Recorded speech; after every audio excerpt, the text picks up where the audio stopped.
Alrighty then, Successful Indie Author 5-Minute Focus, episode 696, Background Characters. Stan is not in here. He's out laying where it's a little cooler. Even though it's cool in here, it's 50 degrees outside. Alright, background characters. Background characters are I got like a million mosquito bites on me, so I'll probably scratch that the episode today. But the NPCs of the literary world, the non-player characters.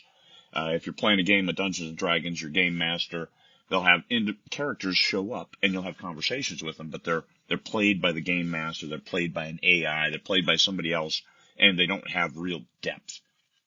Because you don't want anybody creating an attachment to them, because they don't play a significant role in the story.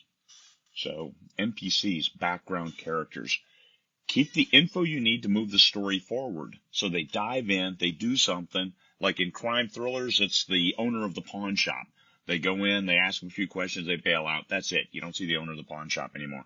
And important note, sometimes they don't even give a name. And that's me. I don't give my background secondary characters a name if I'm not going to keep them going forward, because I don't want to create that unrealistic expectation with the reader.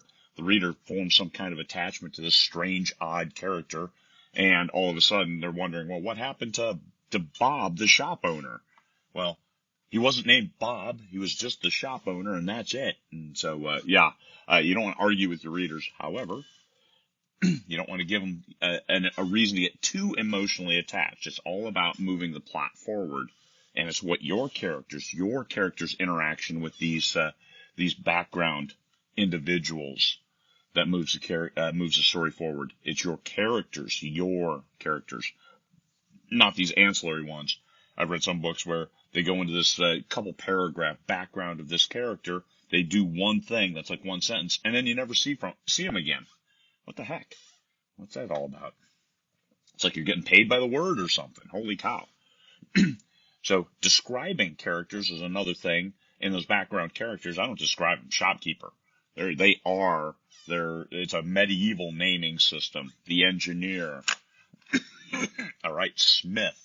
All right, yeah, the Smith. Yeah, we got him. All right, background characters.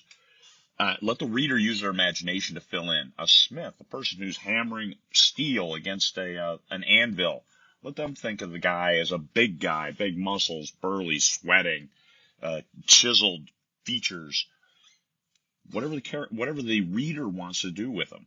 It's like the never-ending story. You fill in all of the blanks. You fill in the story. You fill in all the characters. So I rarely describe my characters because I let the reader fill that in. Whatever makes sense to them for what this character needs to be. Too much on the background, and you take a chance of disappointing your readers. And then this character's never heard from again. The readers are like, what the heck? So they think of it as like a hanging thread, an open plot point that isn't resolved when it really isn't, and it shouldn't be. Just how do they interact in order to move the plot forward, but keep your main characters moving the plot forward. So keep the story moving. That's what it takes. Don't distract the readers by giving too much depth to a character they're never going to see again. Even though, yes, you get a lot of extra bonus words. However, we don't necessarily get paid by the word. We get paid by the great story. Peace, fellow humans.